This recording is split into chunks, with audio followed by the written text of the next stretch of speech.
आश्रम महाराज जी का बहुत सुंदर, अति सुंदर रमणीक जगह है। बहुत, ये देखिए जंगल में, बिल्कुल जंगल में महाराज जी ने आश्रम बनाया हुआ है। ये देखिए, ये है आश्रम कुटिया और बहुत सुंदर, बहुत ही रमणीक, आनंद आ गया। और ये जो है आश्रम बहुत ही नर्मदेहर। देखिए दोस्तों, अभी हम हैं अमरकंटक के ही नज़दीक, अमरकंटक ही कह लीजिए। वैसे तो मैं है छत्तीसगढ़ की सीमा में, लेकिन अमरकंटक का ही ये जंगल है पूरा। अमरकंटक क्षेत्र ही कहलाता है। अमरकंटक स्वयं में अपने आप में राज्य है, देश है, कुछ भी मान लीजिए, पूरा ब्रह्मांड है। जी हाँ। तो यहीं पर एक संत भगवान रहते हैं, जंगल में इन्होंने कुटिया बनाई हुई है। तो आइए करते हैं संत भगवान के दर्शन और कुछ देखते हैं कि संत मुख से क्या मिलने वाला है। और स्थान बहुत प्यारा, बहुत ही सुंदर। देखिए पूरा जंगल है और जंगल में बहुत ही आनंददायक भगवान शिव की प्रतिमा। देखिए कितना सुंदर हो, बहुत ही सुंदर। और देखिए ये लंगूर यहाँ, ये देखिए। हाँ, ये तो बहुत सारे हैं यहाँ पर, बहुत सारे हैं। अरे वाह, पूरे पेड़ पर बैठे हुए हैं। देखो जंगल में मिलेंगे क्या? जंगल में या तो साधु मिलेंगे या फिर ये जीव जंतु मिलेंगे। ये, और ये देखिए महाराज जी के पास ये है छुई मुई। इसको ऐसे छुएंगे, ऐसे देखो मुरझा गई है ना। और यहाँ पर छावड़ा जी ने बताया था कि इसको छूने का एक तरीका, उस तरीके से अगर आप छुएंगे तो ये मुरझाएगी नहीं, यानी ये भी प्यार चाहती है। देखिए इसको, देखो मैं छू रहा हूँ इसको, ये मुरझाएगी नहीं। देखो है ना, छू लिया, मुरझाएगी नहीं, नहीं मुरझाएगी। और वैसे छुएंगे तो मुरझा जाएगी। देखो, नहीं छुई, नहीं मुरझाई। अब देखो मुरझा गई। छूने का तरीका भी अलग, ये छावड़ा जी ने बताया था। बहुत ही अद्भुत तरीका है। मतलब पेड़ पौधे भी प्यार चाहते हैं। अगर आप इन्हें प्यार से हैंडल करेंगे तो ये भी बुरा नहीं मानेंगे। चलते हैं महाराज जी की कुटिया में। और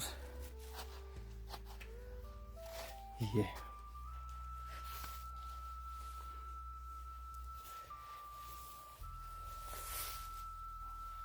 नर्मदे हर भगवान।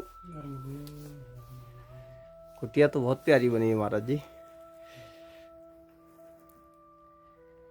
धन्यवाद भगवान। नर्मदे महाराज जी, पहले तो आप सेवा पे कुछ ये है, ये तो आप अकेले ही रहते महाराज जी? हम तो अकेले हैं और इसे आते रहते हैं लोग। अच्छा। हाँ, साधु महात्मा परिक्रमावासी आते हैं, 1-2 दिन रुक के चले जाते हैं। परिक्रमावासी भी आते हैं यहाँ पर? हाँ, परिक्रमावासी भी आते हैं। अच्छा।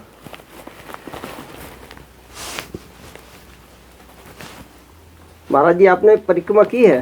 हाँ, नर्मदा परिक्रमा की है हमने। एक बार तो हमारी अधूरी परिक्रमा हुई थी। हाँ। उसके बाद फिर एक पूरी परिक्रमा की। अच्छा। एक बार प्रारंभ किया लेकिन वो अधूरी ही हुई। अधूरी? हाँ, पूरी नहीं। अच्छा अच्छा अच्छा। तो अधूरी क्यों हो गई थी? अधूरी वापस आना पड़ गया कुछ कारण से। कुछ ऐसा इमरजेंसी? हाँ, इमरजेंसी ऐसा। हमारे महाराज जी का स्वास्थ्य कुछ खराब हो गया। महाराज जी का? गुरु जी का। अच्छा, गुरु जी का। हाँ, तब तो फिर तो वापस आना पड़ा। जी जी जी। मतलब माई की इजाज़त नहीं थी वो परिक्रमा पूरी हो जाए। तो कहाँ से भगवान वापसी हो गई थी? वापसी हुए हम ओंकारेश्वर, ये इस पार चवन ऋषि आश्रम है जी, उत्तर तक में है। ये महाराज जी आपकी कुछ राशन सामग्री है।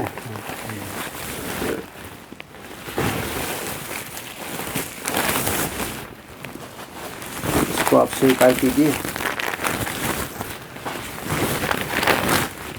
कुछ लोग मसाले भी हैं।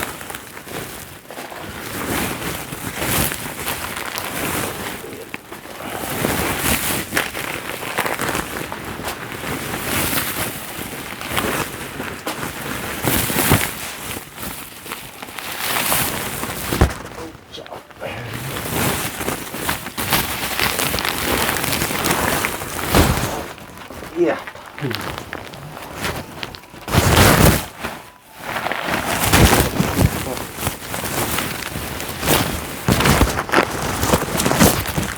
ओह, फट गया।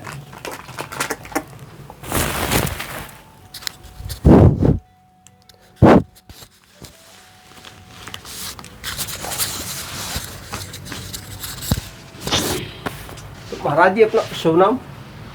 उनको गुरु जी महात्मा रामानंद नाम दिए, तो रामानंद के नाम से ही लोग जानते हैं। अच्छा, तो कितना समय हो गया होगा संन्यास पर? संन्यास में सन 2000 में हमारा संन्यास हुआ। सन 2000 में लगभग 25 वर्ष हो गए। तो महाराज जी संन्यास जीवन में कैसे आना हुआ? संन्यास जीवन में तो ये तो संतों की कृपा है, गुरु महाराज की और पूर्वजों का आशीर्वाद है। नहीं, कैसे मतलब ये तो एकांत में रहने की या सबकी प्रेरणा थोड़ी सी आती है, लेकिन इतनी प्रबल कैसे हो जाती है वो कोई भी जिज्ञासा कि घर बार छोड़ के, माता पिता को छोड़ के, अपने सगे संबंधियों को छोड़ के आदमी संन्यास ले लेता है, वन में चला जाता है। ऐसा क्या होता है, मतलब किस तरीके के मतलब वो आते हैं मन में?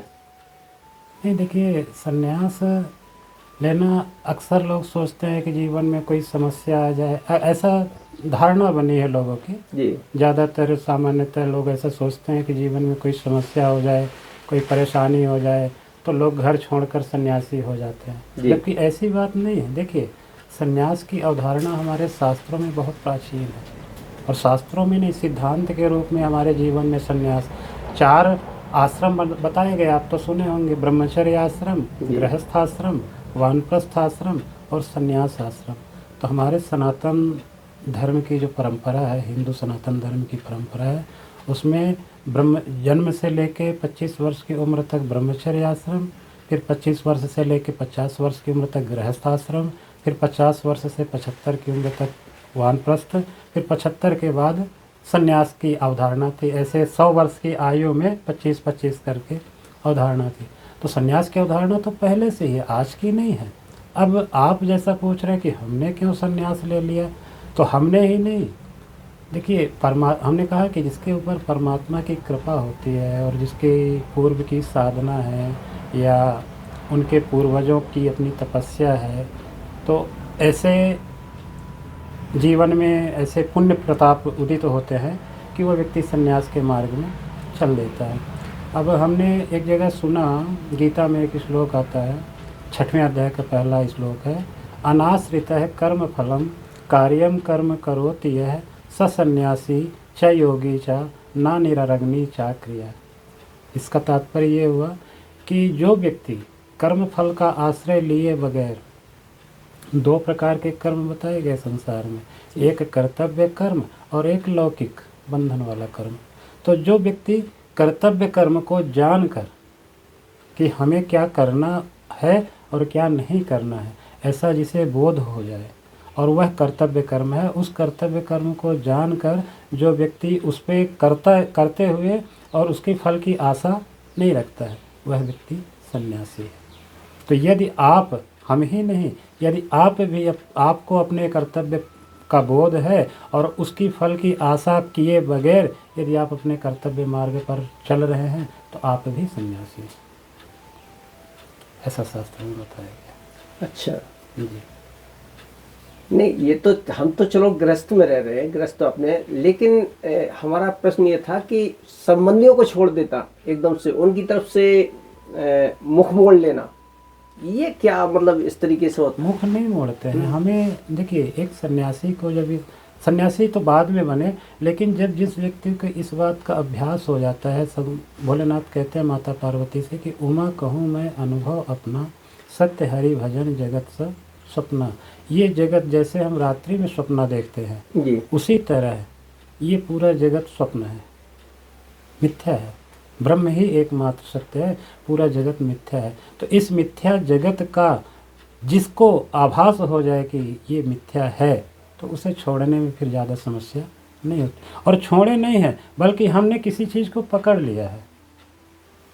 हमने घर परिवार संन्यास माने संसार को छोड़ा नहीं है, वरन हमने परमात्मा के मार्ग को पकड़ लिया और उस मार्ग पर चल रहे। तो लोग कह रहे हैं कि महाराज आप तो सन्यासी हो गए, आप तो साधु हो गए, आप तो सब छोड़। नहीं, हमने छोड़ा नहीं है, हमने बल्कि पकड़ा है। और पकड़ा कैसे है?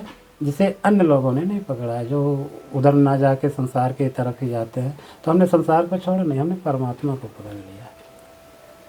बस इतना ही भेद। सन्यास किसी थोड़ा भगवान इस स्थान के बारे में बताएंगे जहाँ हम लोग बैठे हुए हैं? ये स्थान धर्मपानी आश्रम के नाम से है। हमारे पूज्य गुरुदेव, अच्छा, ये गुरु जी आप? हमारे महाराज जी परम पूज्य महात्मा जितेंद्रानंद जी सन 1980 के दशक में परिक्रमा करते हुए, माँ नर्मदा की परिक्रमा करते हुए अमरकंटक आए और वहाँ कुछ दिनों उन्होंने साधना की। रेवा कुंड आप जानते होंगे, रेवा कुंड माँ नर्मदा मंदिर का मेन उद्गम स्थल है जी। वहाँ हमारे गुरुजी ने लगभग 31 दिन जी वहाँ पे साधना की और माँ नर्मदा से प्रार्थना की है कि हमें ऐसी कोई जगह मिल जाए साधना के हिसाब से अनुकूल, ऐसे अमरकंटक में माँ नर्मदा की गोद। उन्होंने प्रार्थना की तो माँ नर्मदा ने ही प्रेरित करके इस जगह को गुरुजी को। अच्छा। गुरुजी भ्रमण करते हुए टहलते हुए आए तो इसी जगह पे पहले वहाँ नीचे एक कुंड था, तो वहाँ गुरुजी ने धूना जरूर लगा के और साधनारत हो गए। फिर धीरे धीरे धीरे धीरे लोगों का आना जाना हुआ, कुटिया बन गई।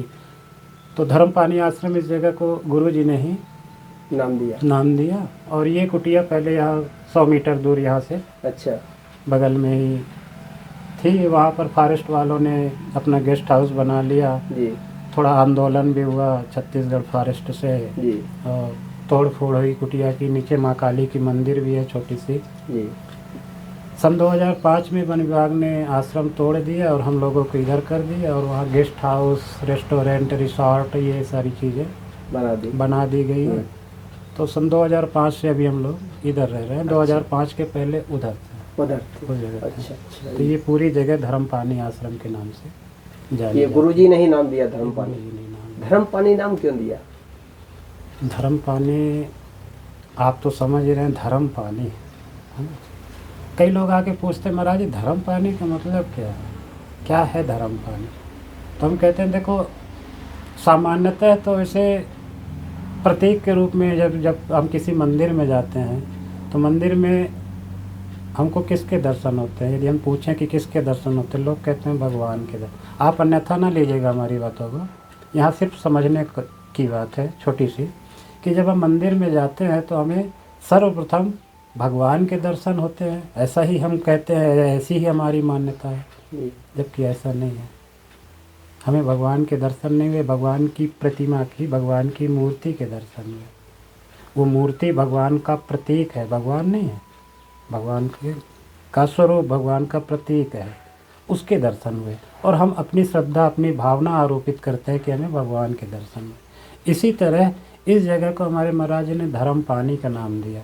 लोग आके पूछते महाराज जी धर्म पानी क्या है? तो हम कहते हो धर्म पानी का कुंड है, वहाँ जाओ, आचमन करो, दर्शन करो, वो है धर्म पानी। तो ये धर्म पानी का प्रतीक है, धर्म पानी। लेकिन आपने एक दोहा सुना होगा, रहीम दास जी एक कवि हुए, उन्होंने एक दोहा कहा है कि रहीमन पानी राखिए, बिन पानी सब सून, पानी गए न उबरे, मोती मानुस चून।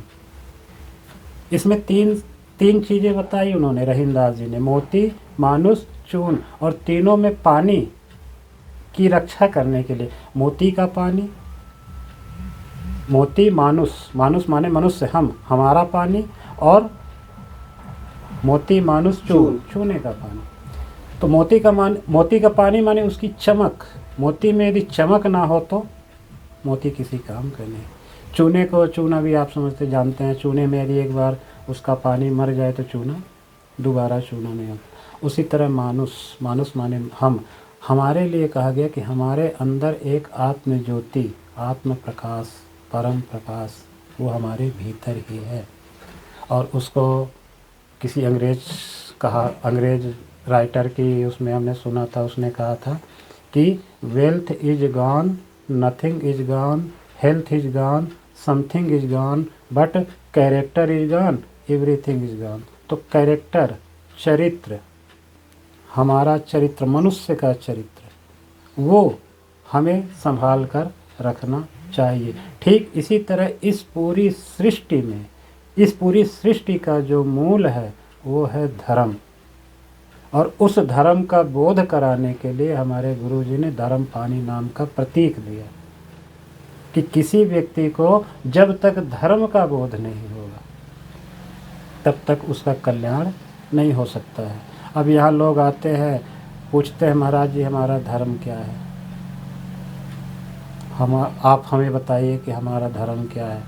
हम कहते हैं, हम नहीं कहते, ऐसा शास्त्रों में कहा गया है कि जो धारण करने योग्य है वो धर्म।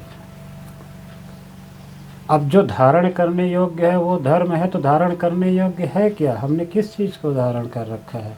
तो यदि दो चीज़ें हैं, जड़ और चेतन, तो जड़ वस्तु को यदि हमने धारण कर रखा है तो वो तो पल पल प्रतिपल बदल रही है, नष्ट हो रही है, खत्म हो रही है। वह एक दिन हमारे पास नहीं रहेगी, और जब नहीं रहेगी तो वो हमारे दुख का कारण बनेगी। इसलिए हमें, आपको और सबको उसी एक वस्तु, यहाँ वस्तु सिर्फ संबोधित करने के लिए कहा जा रहा है, वास्तव में वो वस्तु नहीं है, धर्म कोई वस्तु नहीं है। संबोधित करने के लिए, आपको बताने के लिए कहा जा रहा है कि हमें उस वस्तु को धारण करना चाहिए जो शाश्वत हो, जो हमेशा रहने वाली हो, जो कल भी थी, आज भी है और कल भी रहेगी। वही एकमात्र धर्म है।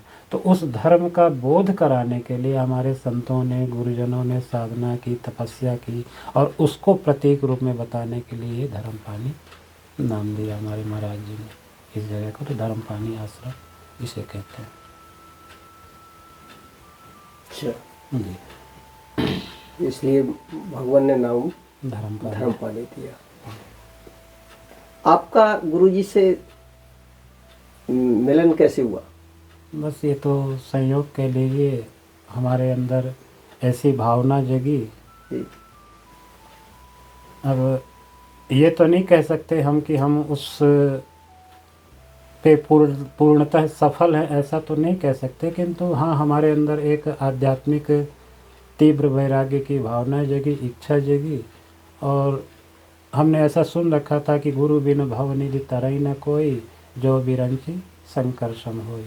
तो हम भी निकल पड़े तलाश में कि कहीं ऐसी कोई जगह मिले, ऐसा कोई ठिकाना मिले, ऐसे कोई महापुरुष मिले, संत मिले कि जिनसे हमें हमारे जीवन में मार्गदर्शन मिल सके। तो ऐसे ही यात्रा करते करते करते करते सन 2000 के आसपास हम गुरु जी के पास ऐसे चलते चलते आगे पहुंच गए। और गुरु जी से थोड़ी सी बातचीत हुई, संवाद हुआ, सत्संग हुआ, और तब से लेके आज तक बस गुरु जी के चरणों में। सन 2012 में गुरु जी का शरीर पूरा हो गया, ब्रह्मलीन हो गए, उनकी यही समाधि है। अच्छा। 2012 से फिर अभी तक। फिर भगवान आप यहाँ पर तो भक्तों का आना जाना भी बहुत कम रहता होगा, आते हैं? हाँ, भक्त आते हैं। ऐसे ये मार्ग जो है परिक्रमा का मार्ग भी है, पंचकोसी परिक्रमा का। अच्छा अच्छा। नर्मदा पर वैसे मुख्य परिक्रमा तो होती है, तो मुख्य परिक्रमा में जिनको जानकारी है वही लोग इस मार्ग से आते हैं, जिनको जानकारी नहीं है वो नहीं आते। और पंचकोसी परिक्रमा वाले आते हैं। अच्छा। तो यहीं से आगे 3 किलोमीटर पे दुर्गा धारा है, जी जी। आश्रम है वो भी, और नीचे माई का मंडप स्थान है। तो उसका दर्शन करने के लिए जब लोग जाते हैं तो यहीं से जाते हैं और वापस इसी रास्ते से आते हैं। तो आना जाना होता है, कम लोगों का होता है, कम लोग आते हैं। यहाँ से लगभग 1 किलोमीटर पे जी माँ नर्मदा का उद्गम स्थल है, तो आते हैं लोग। नर्मदा जी के बारे में कुछ भगवान बताइए, जो थोड़ा सा आपको लगता हो कि हाँ ये बात पब्लिक में जानी चाहिए, लोगों को सुननी चाहिए माई के बारे में। जय माँ नर्मदा के बारे में तो क्या कहा जा सकता है। माँ नर्मदा तो अनंत है। फिर भी अब उनकी गोद में, उनके सानिध्य में, उनके आंचल में हम लोग रह रहे हैं, तो उनकी महिमा से थोड़ा बहुत तो हम लोग भी लाभान्वित हों और सब लाभान्वित हो, ऐसी आशा तो रहती है। तो देखिए, हमने जहाँ तक संतों से, गुरुजनों से माँ नर्मदा की महिमा को थोड़ा बहुत सुना, वही आपसे साझा करने की कोशिश करेंगे। और साथ ही साथ स्वयं की अनुभूति, हमने भी माँ नर्मदा की परिक्रमा की और उनकी गोद में अल्प समय से जो थोड़ा बहुत साधना का अवसर मिला वो कर रहे हैं। तो जो अनुभूति माँ नर्मदा की गोद में हमको हुई वो हम आपको बताने का प्रयास करेंगे। देखिए, नर्मदा पुराण में माँ नर्मदा के वैसे तो सहस्त्रों नाम हैं उनके, माँ नर्मदा सहस्त्र नाम, ऐसी नामावली भी आती है। किंतु माँ नर्मदा के उन सहस्रों नामों में 15 नाम विशेष हैं और उन 15 नामों में भी अलग अलग नाम हैं, सभी विशेष हैं। किंतु एक नाम माँ नर्मदा का अमृता है। अमृता जी। अब हमने एक बार गुरु जी से, अपने महाराज जी से पूछा, महाराज जी माँ नर्मदा का एक नाम अमृता है, तो आप कुछ बताइए। तो गुरु जी ने जो हमें बताया था वही हम आपको बताएंगे। जी। हमारे महाराज जी ने कहा कि देखो बेटा, अमृत शब्द से तात्पर्य होता है अमृत। अमृत माने जिसकी मृत्यु नहीं होती, जिसकी मृत्यु नहीं होती वो अमृत। तो माँ नर्मदा का एक नाम अमृता है, मतलब उसकी मृत्यु नहीं होती। अब लोग कहते हैं महाराज शास्त्रों में तो ऐसा कहा गया है कि आत्मा की मृत्यु नहीं होती। तो गुरु जी ने कहा हाँ, आत्मा की मृत्यु नहीं होती और माँ नर्मदा आत्मा ही है। अब जब ऐसा गुरु जी ने कहा तो हमारी समझ में नहीं आई ये बात कि माँ नर्मदा ही आत्मा है, कैसे। तो गुरु जी ने कहा शास्त्रों में तो नर्मदा पुराण में ही ऐसा वर्णन है कि 21 कल्पों में महाप्रलय होता है, लेकिन नर्मदा खंड में नर्मदा का प्रलय नहीं होता है। और माँ नर्मदा का अमृता नाम इसलिए है क्योंकि समुद्र मंथन की कथा है और नर्मदा उद्गम की भी उसमें वर्णन है। माँ नर्मदा की उत्पत्ति कैसे हुई, तो उसमें बताया कि भोलेनाथ को जब भोलेनाथ ने जब विष पान किया तो विष पान के कारण उनको अशांति हुई, वेदना हुई, पीड़ा हुई, और उसी पीड़ा में वो भटकते भटकते भटकते जब इस क्षेत्र पे आए भोलेनाथ, मैकल शिव प्रिय मैकल शैल सुतासी सकल सिद्धि सुख संपत्ति राशि। तो इस मैकल क्षेत्र पे जब भोलेनाथ आए और उन्होंने साधना की, तपस्या की, तो उनके कंठ से माँ नर्मदा पसीने के रूप में आविर्भूत हुई और वही कन्या का स्वरूप धारण करके फिर भोलेनाथ से प्रार्थना की कि मुझे क्या करना चाहिए। तो भोलेनाथ ने उनको आशीर्वाद दिया माँ नर्मदा को, और माँ नर्मदा ने भी यहाँ तपस्या किया। तो माँ नर्मदा अमृत स्वरूप है, अमृता है, अमृत। और जैसे आत्मा की मृत्यु नहीं होती, तो माँ नर्मदा आत्म स्वरूप से इस पूरे जगत कल्याण माने जगत में आत्म स्वरूप से ही स्थित है। जगत की आत्मा के रूप में माँ नर्मदा है। ये हमारा अपना अनुभव है और ऐसा हमारे महाराज जी ने संबोधित किया, बताया। बहुत अच्छा लगा और बहुत आपने माँ के बारे में एक नई चीज़ बताई जो अभी तक हमने नहीं सुनी थी। और एक और छोटी सी चीज़ हम आपको बताना चाहते हैं। जी। देखिए, आपने भी शायद सुन रखा होगा कि हर चीज़ का 3 रूप होता है। जी। आदि दैविक, आदि भौतिक और आध्यात्मिक। उसी तरह हजारों लोग माँ नर्मदा की परिक्रमा, हजारों लाखों लोग माँ नर्मदा की परिक्रमा प्रतिवर्ष करते हैं। यहाँ भी आते हैं परिक्रमावासी, अक्सर आते हैं। जब हमारे महाराज जी थे तो उन परिक्रमावासियों से महाराज जी पूछा करते थे कि क्यों आप परिक्रमा कर रहे हैं। तो बोले हाँ महाराज जी हम परिक्रमा कर रहे हैं। तो बोले परिक्रमा कर रहे हैं तो कभी माँ नर्मदा ने दर्शन दिए। तो परिक्रमावासी कहते हैं हाँ महाराज जी बिल्कुल, हम तो रोज ही दर्शन करते हैं, दर्शन करते स्नान करते जाते हैं घाट घाट किनारे किनारे।